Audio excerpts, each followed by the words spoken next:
ये की जानन हार। हरि यश मांगन आयो दास प्रभु के द्वार। ओम नमो भगवते वासुदेवाय। वासुदेवाय विश्वेश्वराय आदि पुरुषमय परंपार। अलीक पुरुषाय नमः। जब जब होता है पाप धरती पे, तब तब लेते प्रभु अवतार। द्वापर युग में आए अर्जुन के सारथी बनकर, लिए कृष्ण अवतार। यदा यदा हि धर्मस्य ग्लानिर्भवत् भारतम् अभ्युत्थानम् अधर्मस्य तदात्मानं सृजाम्यहम् परित्राणाय साधूनां विनाशाय च दुष्कृतां धर्म स्थापनार्थाय संभवामि युगे युगे।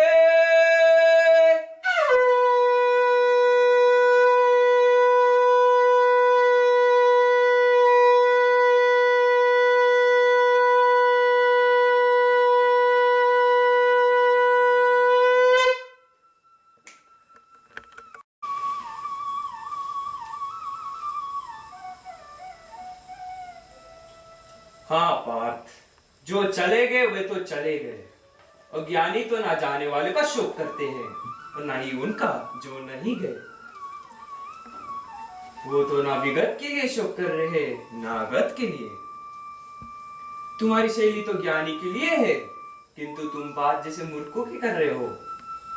शोक करने से पहले ये तो देखो कि तुम जिनके लिए शोक कर रहे हो वो शोक के योग्य ही नहीं है। क्या पितामह या गुरुश्रेष्ठ आचार्य, क्या शोक के योग नहीं है केशव? यदि वो शोक के योग्य होते तो मैं कहता है क्यों पार्थ?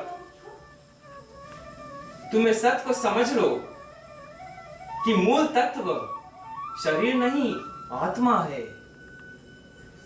मृत्यु उसकी यात्रा का अंत भी नहीं है, क्योंकि उसकी यात्रा तो अनंत है। मृत्यु तो केवल एक पड़ाव है, केवल एक पड़ाव। सांस का अंत, पवन का अंत नहीं। यूं समझो पार्थ कि प्राणी तो पहले बालक होता है, फिर वो बालक युवा हो जाता है, फिर वो युवा वृद्ध, फिर मृत्यु। किंतु ये यात्रा तो शरीर की है। आत्मा तो इससे भी आगे जाता है। वो एक शरीर को त्याग कर कोई और शरीर धारण कर लेता है। इसलिए जो यात्रा मृत्यु पर समाप्त होती है वो तो केवल शरीर की यात्रा है पार्थ, केवल शरीर की यात्रा। न जायते मृत्यवा कदाचित नायं भूता भविता वा नित्य भूया अजो नित्यस्य शाश्वत्यां पुराणो न हन्यते हन्यमानेश्वर्य।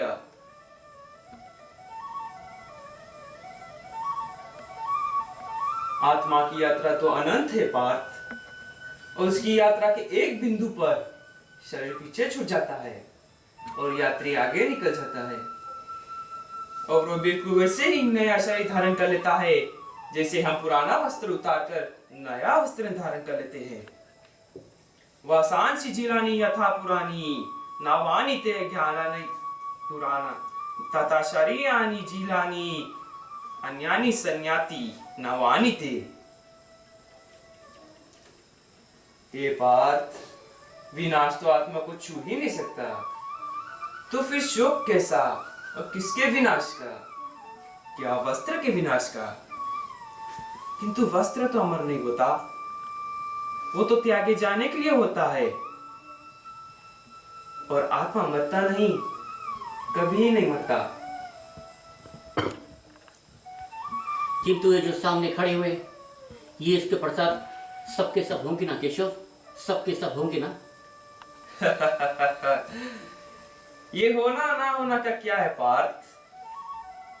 क्योंकि वो समय कभी था ही नहीं जब मैं नहीं था, या तुम नहीं थे, ये सारे लोग नहीं थे, और ना वो समय कभी होगा जब मैं नहीं रहूंगा या तुम नहीं होगे, ना सारे लोग होगे।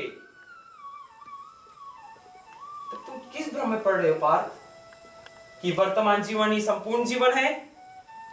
वर्तमान जीवन की संपूर्ण जीवन नहीं है पार्थ। हम थे भी, हम है भी, और हम होंगे भी। अब रही ये सुख दुख, तो इनका क्या है? ये तो ऋतुओं की भांति है, आते जाते रहते हैं। हे कुंती पुत्र, जो सुख और दुख को एक समान समझे और उनसे प्रभावित होने बिना उन्हें झेल जाए, वही स्थित्व प्रज्ञ है और वही मोक्ष का अधिकारी भी। मात्र स्पर्शांत से कौन्तेय शीतोष सुख दुखतः आगमा पायोनित्वाया तांत्र तीक्ष्ण वर्तमान। हे भारत, मारने या मारने का इच्छा से मुक्त हो जाओ, क्योंकि मृत्यु तो केवल उसी की हो सकती है जिसका जन्म हुआ हो। आत्मा तो कालातीत है, काल से भी परे है पार्थ। जन्म तो जीव का होता है, आत्मा का नहीं। और यदि आत्मा जन्म ही नहीं लेता हो तो उसकी मृत्यु कैसे हो सकती है? आत्मा तो बस है पार्थ, है। वो काल के दोनों तटों पर है, तो काल के धारा पर भी। वो अजन्मा है, नित्य है, सनातन है, अधिकारी है, अविनाशी है। इसलिए मारने या मरने का प्रश्न को चिंतित मत हो पार्थ, व्यर्थ है। मृत्यु तो केवल शरीर की होती है, उसकी मृत्यु तो पश्चात भी आत्मा नहीं मरता, क्योंकि शस्त्र उसे काट नहीं सकती, अग्नि उसे जला नहीं सकता, जल उसे गीला नहीं कर सकता, और वायु से सुखा नहीं सकती। नैनम छिन्नम तिष्ठानि नैनम छिन्नम तावता न चैनम क्रियदया वैतयापो न शोष्य न पायरता।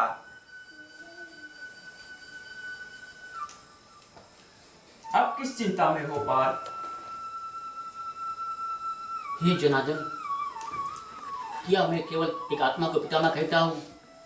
मैं अपने धूल में सने हुए एक वस्त्र पहने हुए क्या आत्मा के पास जाता था? वो जो सामने वेश से पड़े हुए योद्धा सब अपने रात में खड़े हुए, क्या वे खाली आत्मा है?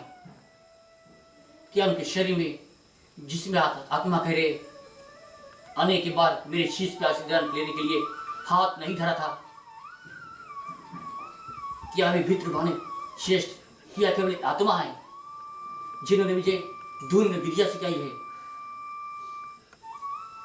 केशव, मैं आपने के नित्य होने, पुरातन होने, अविनाशी हुए नहीं क्या करता।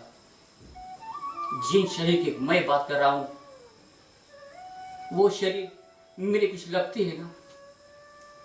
आत्मा तो जन्म नहीं लेता केशव, आत्मा तो जन्म लेता। चिन्ह तो लोग तो जन्म लेते हैं, लोग तो जन्म लेते हैं। हाँ पार्थ, लोग जन्म तो अवश्य लेते हैं, किंतु इस तत्व को आगे बढ़ाओ, तनिक आगे सोचो।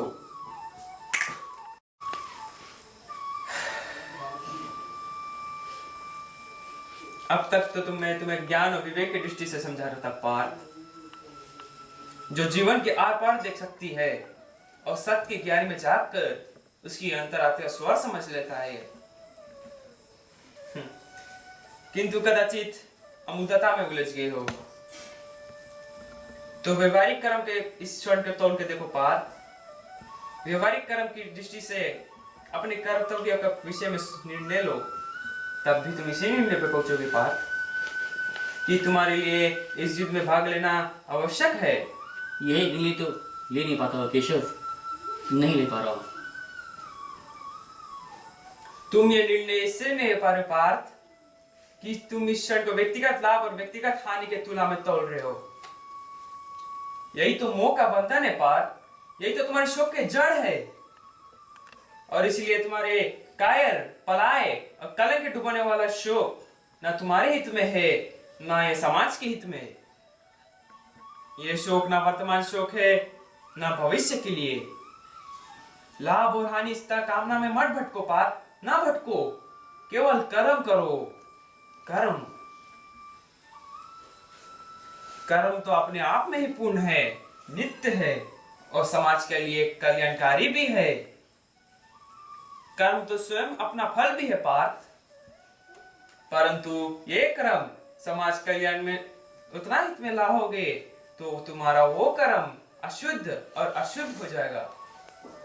इसलिए हे पार्थ, निष्काम कर के मार्ग पर चलो, क्योंकि कर्म फल तो तुम्हारे वश में है ही नहीं। इसलिए केवल कर्म करो और कर्म फल की इच्छा ना करो। कर्मण्येवाधिका रसके मां भलेषु कदाचना, मां कर्म ये थूर्फू माते संगोस्तवा कर्मणि। किंतु निष्काम कर्म कैसे समझो वासुदेव? फल का ज्ञान कर्म कराता है। अगर दृष्टि फल से ही हट जाए तो ये कर्म करेगा क्यों? कोई कर्म इसलिए करेगा पार्थ कि कर्म के बिना तो जीवन संभव ही नहीं है। कुछ तो करोगे ही, या भोजन करोगे या नहीं करोगे, या भूखे को भोजन करवाओगे या नहीं करवाओगे, या युद्ध करोगे या नहीं करोगे। तुम्हारे पास तो यही विकल्प है कि तुम क्या करो क्या ना करो, परंतु परिणाम तुम्हारे वश में नहीं है पार्थ। कर्म फल तुम्हारे वश में नहीं है। तुम्हारे अधिकार की सीमा इस लिंगन पे समाप्त हो जाती है कि तुम युद्ध करोगे या नहीं करोगे। किंतु युद्ध का परिणाम तुम्हारे हित में नहीं है।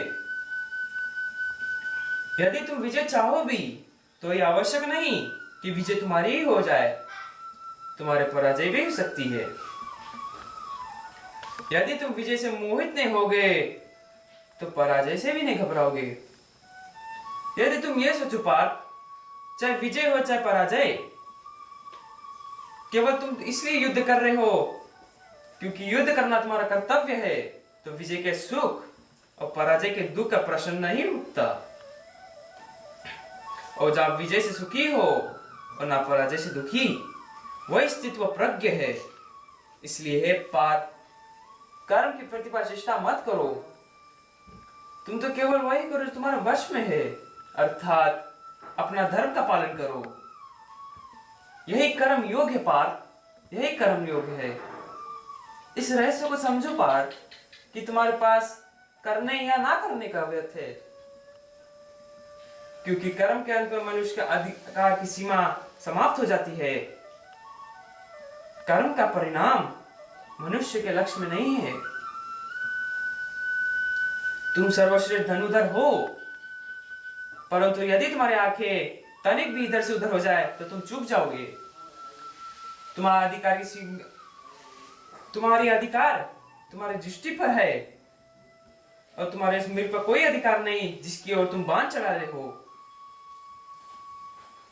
हे धनंजय, सब पुरुष अपने अधिकारी की सीमा उल्लंघन नहीं करता, अर्थात अपने कर्म में स्थिर रहो पार्थ, स्थिर रहो, क्योंकि कर्म की कौशलता का नाम योग है।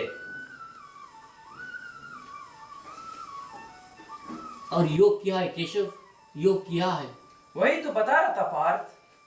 योग कर्म का कौशल है, मोह का त्याग कर्म का कौशल है। मोह से मुक्त होना कर्म का कौशल है, अपना कर्म करना कौशल है, सफलता और असफलता का समान रहना ही कर्म का कौशल है। बुद्धि युक्तम जहातेया उभय सुख दुख दुष्कृते मस्मा योगा जस्वा योगा कर्म सुख फलम।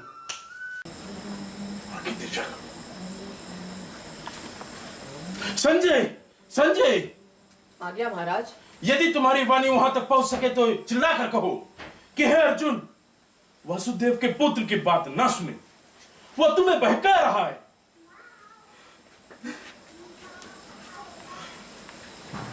अरे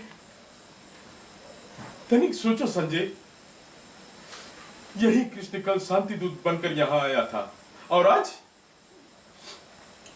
शांति के विषय में एक शब्द नहीं बोल रहा।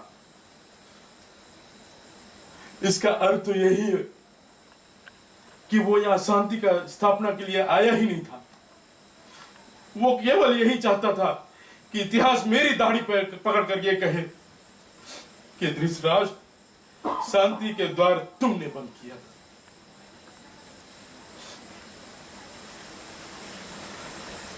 देवकी का ये पुत्र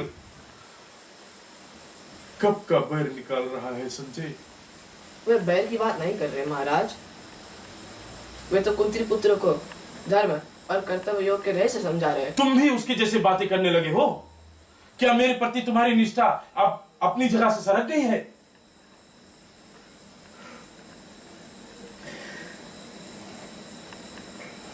हे संजय, क्या तुम भी अपनी निष्ठा पे स्थिर नहीं हो? मैं तो केवल वाचक हूँ महाराज, और मेरा विवरण मेरी निष्ठा का पर्व भूमि नहीं है। अभी तो केवल वाचक का दायित्व निभा रहा हूँ। तो वाचक का दायित्व निभाओ वाचक का दायित्व। मुझे कृपया यह बताओ, वहां हो क्या रहा है? सज्जन लोगों की रक्षा के लिए मैं आता हूँ, दुष्टों का विनाश के लिए मैं आता हूँ, और धर्म की स्थापना के लिए मैं आता हूँ, और युग युग में जन्म लेता हूँ। किंतु हे केशव, धर्म की हानि होती क्यों? धर्म की हानि इसलिए होती है पार्थ कि मनुष्य मोह का बंधन में तोड़ पाता, कि वो स्वयं से नाता तोड़कर समाज सेवा से नाता नहीं जोड़ पाता। हे पार्थ, यदि ऐसा ना हो पाता तो रक्षागृह दुर्घटना नहीं होता, द्रौपदी वस्त्र हरण ना हो पाता, और कौरव पांडव सेनाएं यूं एक दूसरे के सामने ना खड़ा होती। किया द्रौपदी हस्तारण मुझे क्रोध नहीं था केशव। ये निर्णय तो स्वयं तुम्हें लेना था पार्थ, किंतु द्रौपदी वस्त्र तुम्हारी व्यक्तिगत समस्या नहीं है। जो समाज की इंद्रप्रस्थ की रानी महाराज द्रुपद की पुत्री और पांडव की पत्नी द्रौपदी के वस्त्रहरण में चुप रह गया हो, वो समाज की भले कैसे सेवा करेगा सगा? द्रौपदी वस्त्रहरण एक सामाजिक समस्या नहीं है पार्थ, एक सामाजिक समस्या नहीं है। और ये तुम्हारा कर्तव्य है कि तुम उन शक्तियों को नष्ट करो जो किसी द्रौपदी वस्त्र हरण नहीं कर सकती है। ये शक्तियां समाज की शत्रु है पार्थ, और जो महापुरुष इस युद्ध में उन शक्तियों के पक्ष में है, उनके पक्ष में युद्ध करने वाले हैं, उनसे युद्ध करने का तनिक भी संकोच ना करो पार्थ। अपनी व्यक्तिगत हानि को मुक्त होकर लोक कल्याण के लिए युद्ध करते हैं पार्थ, यही तुम्हारा परम कर्तव्य है। मुझे देखो पार्थ, इस समाज उन वर्णों को मोह और कर्मों के आधार के स्वयं लक्ष्य तो दिया, परंतु इस समाज रचना का फल नहीं पूछा। इसलिए कर्ता होते भी मैं करता हूँ, और जो इस रचना को समझे पार्थ, वो कभी अपने कर्म में लिप्त नहीं होता।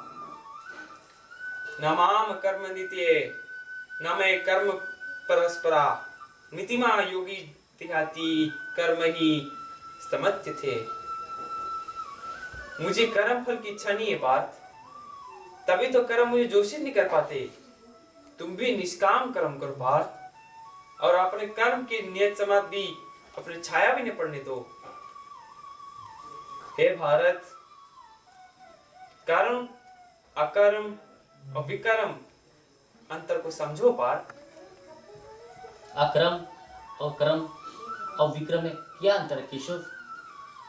कर्म तो कर्म है ही पार्थ, किंतु जो कर्म फल से आशा से मुक्त हो जाए वो कर्म है, और जो कर्म व्यक्ति और समाज के हित में ना हो वो विकर्म है, निषिद्ध है। कर्म अकर्म से श्रेष्ठ है, कर्ता अकर्ता से श्रेष्ठ है। और हे पार्थ, जो करता है, जो कर्म फल की इच्छा से मुक्त होए, वही ज्ञानी है, वही बुद्धिमान है, और वही कर्मयोगी। उसके लिए उसके कर्म ही कर्म फल भी है, और इसीलिए अनेक कर्म की पालन करने से कर्म फल की प्रतीक्षा नहीं ठहरता, बल्कि दूसरी कर्म की ओर बढ़ता है। उसकी ज्ञान की अग्नि मोह, क्रोध, द्वेष, आकांक्षा, लाभ, हानि, सुख और दुख के मैल जलाकर उसके कर्म को शुद्ध कर देती है और उसका कर्म अकर्म हो जाता है और वह कर्ता से करता, और यह करता, यही ज्ञानी जीवन की आवश्यकता को देखकर अपने लिए और कुछ नहीं करता। उसकी श्रेष्ठ कर्म समाज कल्याण के लिए होते हैं। ये मनुष्य कर्म करते हुए भी पाप से दूषित नहीं होते। उसका जीवन तो स्वयं ही समाज के लिए है, कल्याणकारी है। हे निष्पाप अर्जुन, ऐसे ही व्यक्ति का जीवन यज्ञ है। तुम भी अपना जीवन को यज्ञ बना लो पार्थ, और उसके हवन कुंड में अपने कर्म फल की इच्छा, मोह और क्रोध को आहुतियों के भांति चढ़ा डालो। और यह क्या है केशव? अलग अलग लोग यज्ञ की परिभाषा अलग अलग करते हैं। कुछ लोगों में तो यज्ञ भगवान के स्वरूप है, उनके लिए सब कुछ ब्रह्म है। कुछ लोग देवता को प्रसन्न के लिए यज्ञ करते हैं, तो उनके लिए पूजा ही यज्ञ है। कुछ साधक आत्मा को परमात्मा से मिलाने के लिए यज्ञ करते हैं, उन्हें भी यज्ञ कहते हैं। इन्हीं यज्ञों के भांति इनमें दी जाने आहुतियां भी अलग अलग प्रकार के होते हैं। कोई धन की आहुति देता है, कोई कर्म की, किंतु वास्तव में यज्ञ 4 प्रकार के हैं।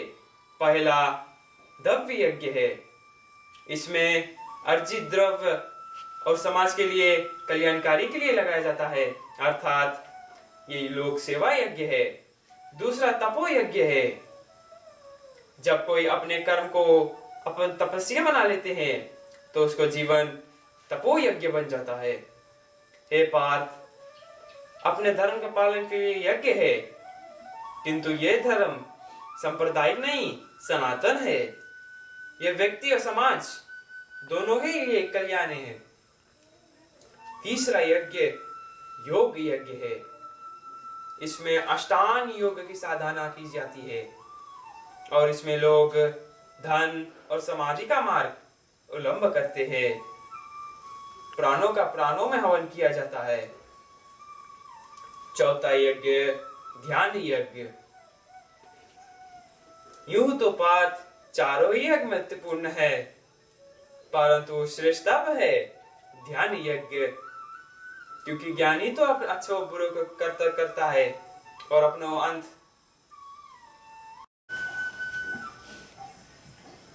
जो अज्ञानी है, जिनमें श्रद्धा भाव नहीं है, जो बात बात पर शंका करते हैं, संशय युक्त है, वो तो नष्ट हो ही जाते पार्थ। और उन्हें ना इस युग में सुख मिलता है ना परलोक पे। इसलिए हे भारत, संशय को त्यागो और तुम्हारे भीतर जो मुन्न बैठा है उसके जगाओ। ज्ञान योगी बनो पार्थ, ज्ञान योगी बनो और समझ लो कि ज्ञान की चरम सीमा पर धर्म संन्यास है। आप कर्म संन्यास धर्म योग दोनों की प्रशंसा कैसे कर सकते हैं? ये दोनों एक दूसरे को काटते नहीं है पार्थ, और कल्याणकारी तो दोनों ही है, किंतु ये दोनों में श्रेष्ठ है धर्म योग। वो और कैसे? जो द्वेष और आकांक्षा से मुक्त होकर, वो तो नित्य सन्यासी है ही, और वो द्वंद्वों से रहित होकर संसारिक बंधन से मुक्त हो जाता है। इसलिए जो कर्म संन्यास हो, कर्म योग से अलग समझता है, वो तो मूर्ख है ही। ज्ञानी ऐसा कभी नहीं सोचता। कर्म त्याग तो वास्तव में मृत समाप्त त्याग करने का नाम है पार्थ। इसलिए कर्म योग के बिना कर्म संन्यास की प्राप्ति हो ही नहीं सकती। कर्म योगी के तत्वों के भांति होता है, और उसका देखना या ना देखना, सुनना ना सुनना, चखना ना चखना, जागना या ना जागना, लेना ना लेना, जोड़ना हो ना जोड़ना हो, लोग कल्याण के लिए ही करते हैं। इसके लिए वो पाप से बिल्कुल ही अलग रहता है, जैसे कमल जल में रहकर भी जल से अलग रहता है। ब्रह्मान्याध्याय संगमत्यत्वय लिप्यते नमस्तभ्यः पद्मय पायुतनाशाय। हे धनंजय, कर्म योगी तो कर्म फल को प्राप्त कर लेता है, परम शक्ति को प्राप्त होता है, और 9 द्वारों वाले जरी यूपी धरे हुए उसके लीन होता है। शरीर में ये 9 द्वार कहाँ से? महाराज, वासुदेव कृष्ण 2 आंखों, 2 कानों, 2 नथनों, 1 मुंह और उत्सर्जन तथा विसर्जन की एक इंद्रिय की बात कर रहे हैं। उनके कहने का तात्पर्य यह है कि केवल निष्काम करने वाले ही पार्थ में उसके शरीर में सुखी रह सकता है, क्योंकि आत्मा मुंह के धुंधले वातावरण में सुखी नहीं रह सकता। ईश्वर तो कभी ध्यान गया ही नहीं था संजय। यदि मनुष्य ने यह सोचना ना छोड़ दिया होता तो वासुदेव कृष्ण को बताने की आवश्यकता है क्या होती।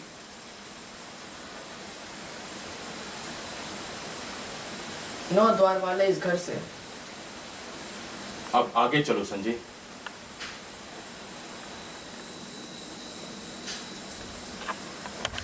मनुष्य के भ्रमित होने का कारण यह है पार्थ कि इसका ज्ञान उसके ज्ञान को ढक देता है, और जब आत्मा ज्ञान अज्ञान को नष्ट कर लेता है तो ज्ञान उस परम तत्व को सूर्य के भांति जला नष्ट कर लेता है, और ज्ञानी इस नश्वर जीवन को परम सत्य को प्राप्त कर लेते हैं। उन्हें जन्म पर जन्म नहीं लेना पड़ता पार्थ, वो इसी नश्वर जीवन में मोक्ष को प्राप्त करते हैं। तो हे पार्थ, ये नश्वर जीवन को बहुत महत्वपूर्ण है, क्योंकि इस प्रांत भी आत्मा तो अवश्य होगा किंतु तुम नहीं होगे। तो इस नश्वर जीवन को महत्वपूर्ण और समाज के लिए कल्याणकारी बना पार्थ। ज्ञान प्रकाश है, तो इस प्रकाश को प्राप्त करो, और यदि तुम ऐसा कर लिया तो इन भ्रमों में भटकने से पहले जिनमें आज तुम भटक रहे हो, और ये भटकने से बच जाओगे तो तुम्हें शांति मिलेगी। हे धनंजय, शांति का सीधा मार्ग मैं हूं। जो मुझे हर यज्ञ का लक्ष्य, हर लोक का स्वामी और हर प्राणी का हितैषी मानता है, वही शांति पाते हैं। यदि तुम मुझे हितैषी समझते हो पार्थ, तुम मेरे खाना मानो तो तुम युद्ध करो, क्योंकि ये युद्ध करने बिना तुम्हें तो शांति मिल नहीं सकती। अपने धर्म से मार्ग पर ये युद्ध तुम्हारे लिए धर्म है, तो इस धर्म का पालन करो पार्थ, और उसके परिणाम के विषय में ना सोचो। कौन मरेगा या कौन जीगा ये तुम्हारी समस्या नहीं है। हे पांडव, लोग जिसे संन्यास कहते हैं उसे तुम योग मानो, और संशय और द्वेष आकांक्षा से मुक्त होकर युद्ध करो, क्योंकि इन्हें त्यागे बिना कोई योगी हो ही नहीं सकता। उद्धरेत आत्मानम नात्मानम साधये, आत्मय महत्नो बंधु आत्मय मुत परतना। मनुष्य के कर्तव्य है कि वो अपना कथन न होने दे और स्वयं में अपना उद्धार करे। मनुष्य स्वयं अपना मित्र भी है और अपना शत्रु भी। जिसने अपना अहम, अपना मन, अपने इंद्रिय में अपना वश कर लिया हो, वो स्वयं ही अपना मित्र है, और जो इनके विष में हो जाओ वो स्वयं में अपना शत्रु है। जो शीतकाल और ग्रीष्मकाल, सुख और दुख, मान और अपना में शरण ना होए और संतुलन रखे, वो जितेंद्रिय पुरुष सदैव परमात्मा में लीन रहता है। किंतु हे पार्थ, बहुत खाने वाले या बिल्कुल ना खाने वाले, या अधिक सोने वाले या बिल्कुल भी सोने वाले को ये युग सिद्ध नहीं होता। जीव संतुलन का धन है पार्थ, और संतुलित ढंग से जीने वाला मनुष्य योग उसके दुख को हर लेता है। जैसे वायु में स्थान रहकर दीपक की ज्योति निश्चल रहती है, वैसे ही मौका योगी होते निश्चल रहता है। चंचल मन को मनमानी न करने दो पार्थ, उसे रोको और उसे अपने आत्मा का अधीन बनाओ। तुम्हारा उलझन की एक उपचार मेरी ओर देखो पार्थ, मेरी ओर देखो। जिसे हर विषय और हर वस्तु में मैं देखा हूं, वो तो केवल भटक ही नहीं सकता। जो मुझे नहीं भूलता पार्थ, मैं भी उसे नहीं भूलता। वो तो संसारिक जीवन पे करते हुए भी संसार से अलग और मेरे भीतर रहता है।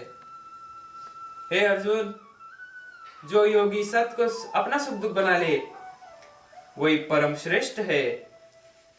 आत्मा पुपनीय समांत पश्यति योजना, सुखम व यद दुखम संयोगी परमोतया। किंतु योग मारते चलते चलते मन भटक तो सकता है। भटक क्यों नहीं सकता? अवश्य भटक सकता है।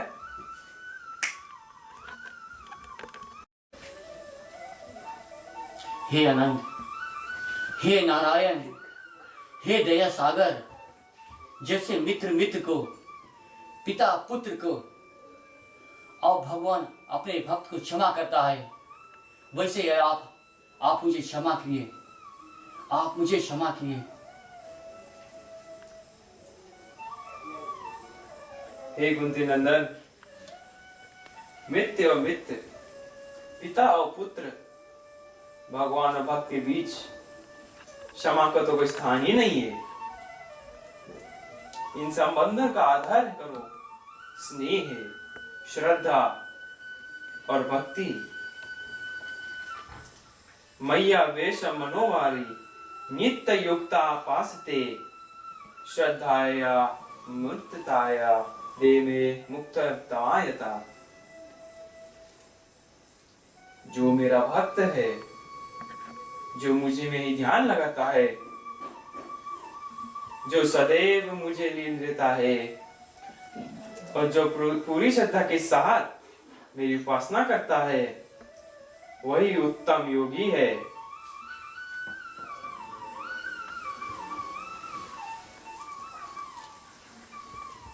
इसलिए हे पार्थ, मेरी भक्ति श्रेष्ठ है।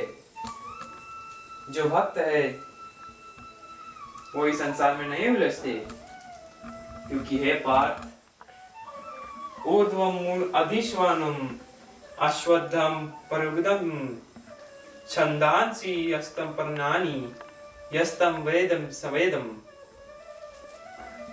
हे पार्थ, ये संसार तो पीपल का वृक्ष है, जिसकी जड़ें ऊपर की ओर हो और शाखाएं नीचे की ओर। वेद इसी वृक्ष के पत्ते हैं। जो ये जानता है वो ये समझो पार्थ कि वेदों के अर्थ भी जानता है।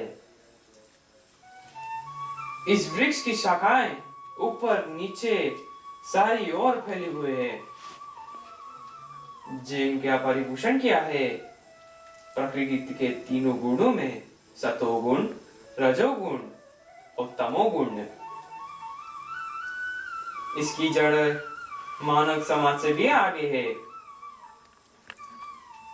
इस वृक्ष की वास्तविक रूप की बात अद्भुत इस संसार में संभव ही नहीं है पार्थ, क्योंकि ये तो कोई देख ही नहीं सकता कि इस वृक्ष की आदि, अंत और आधार क्या है। किंतु मनुष्य इन संसार रूपी वृक्ष को वैराग्य की कुड़ी से काटकर उस परम पद को प्राप्त कर सकता है जहां मोक्ष का जिसे फिर नहीं लौट आए। और हे पार्थ, वैराग्य नित्य समाप्त त्याग कर इसलिए सोचना हो तो केवल मेरे विषय में सोचो, पूजना हो तो केवल मुझे पूजो, अपने आप को मुझे अर्पित करो। संजय, मेरी शरण में आ जाओ, मैं तुम्हें प्रापरहित कर दूंगा। मन मना मन भक्तो मध्याति जिक्तो नमस्तु, मामे वेशे सत्य प्रतिजाने मोक्षते, सर्वधानम नित्यजत मामे कर्म शोधजप, अहम तो सर्वभूते मोक्षया मा शुचे। मुझे में मन लगाओ पार्थ, मेरे भक्त हो जाओ और मुझे नमस्कार करो। यदि तुम ऐसा करोगे तो मैं प्रतिज्ञा करता हूं कि तुम संपूर्ण रूप से मुझे प्राप्त कर लोगे। सारे धर्मों को त्यागो पार्थ और मेरे शरण में आ जाओ।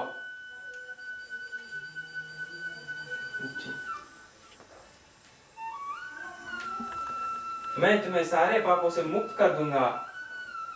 ऐसा शोक ना करो धनंजय, शोक ना करो। हे प्रिय, हे भक्त, मैं ही कर्म, योग, भक्ति और ज्ञान की जन्म बिंदु परम लक्ष्य हूं। इसी योगी के भांति निष्काम कर्म करो। चिंता ना करो पार्थ, चिंता ना करो, मुझ में विश्वास रखो।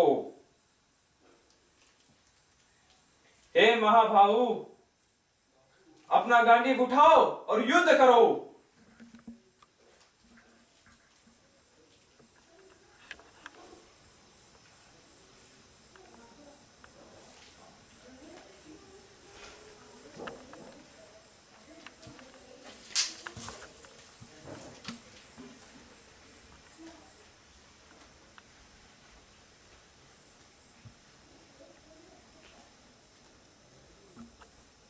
पितामह!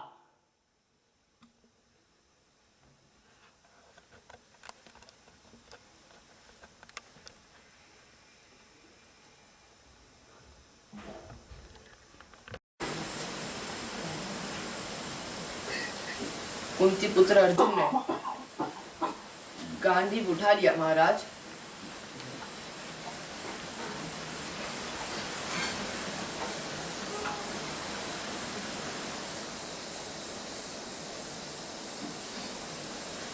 अर्थात युद्ध अब होकर ही रहेगा।